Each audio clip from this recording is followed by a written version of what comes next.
My name's Jonathan Jones. I was diagnosed with hepatitis C in 1998.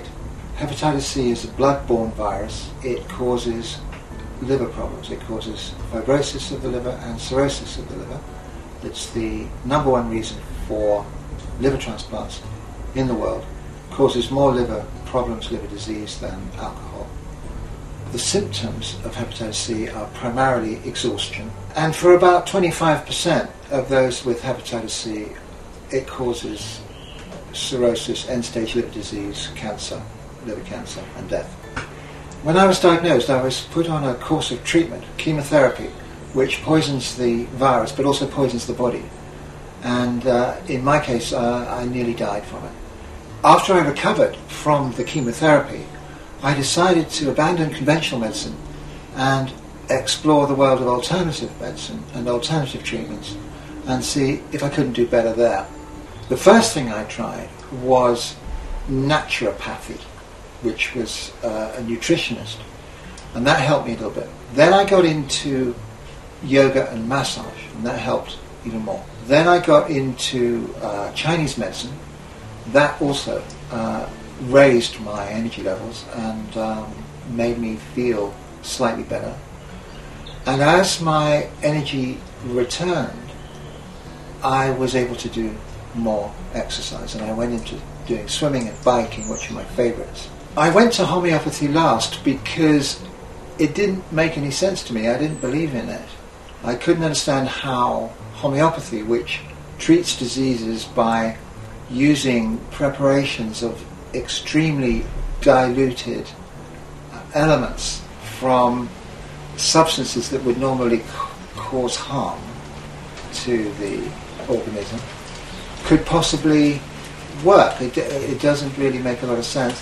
But the next thing I'm going to say is really the most important thing, I think, which is that when I was first diagnosed with hepatitis C, I was told that I had 3 to 5 years to live, and that there was no cure, and that even if I had a liver transplant, that would only give me an extra 5 years on average. Now, this was very depressing. The next thing was I joined a support group of other people who had hepatitis C, and this was very depressing as well, because everybody in the support group was depressed, because everybody had been told that they were dying and that there was nothing they could do, and that they just had to sit in front of the TV for the rest of their lives and just wait to die. Well, I refused to accept that. Somehow my intuition told me, I'm not going to die in 3 to 5 years. I don't believe what the doctors are telling me. And I really honestly believe that it was this that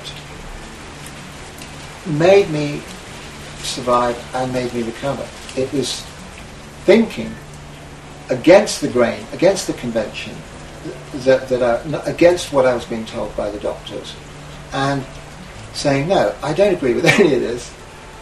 I don't care that they're doctors. I'm going to recover, whatever.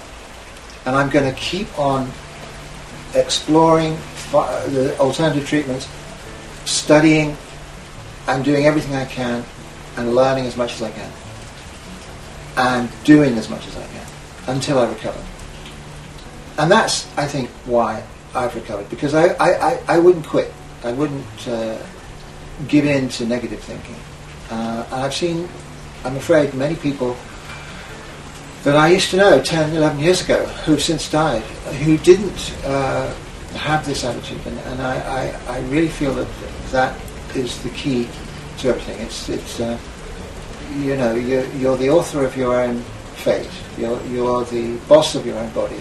Obviously, I can't prove that it's positive thinking or alternative medicine that has done it for me. But I can say that I definitely feel much, much better now than I did before.